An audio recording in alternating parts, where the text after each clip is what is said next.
Американски владини лица велат дека наблюдувањето опфаќало само метаподатоци, модели на телефонските повици и електронските пораки, а не нивната содржина. Бил Супернор е главно технолошко лице во компанијата Coolspan, специализирана за интернет безбедност. Metadata is a generic term.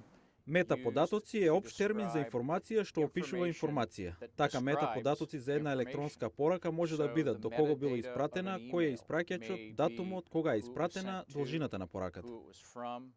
Вели за складирањето на метаподатоците е потребен помал простор, отколку за содржината на пораките, и може да се индексираат и анализираат. Меѓутоа, нивната корисност е ограничена.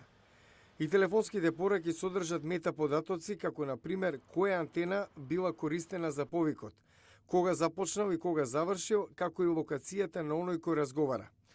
Ваквите податоци може да им помогнат на властите во откривањето на криминалци и терористи, но може да им помогнат и на хакерите, кои бараат финансиски и други лични податоци.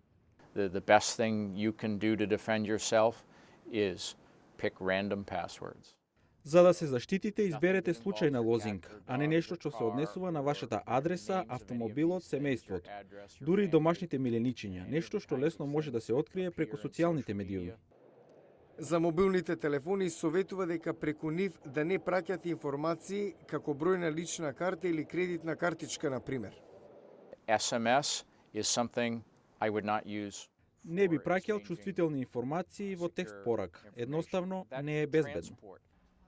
Супернор вели, интернетот не е безбеден начин на комуникација и препорачува кодирање на пораките со чувствителни информации.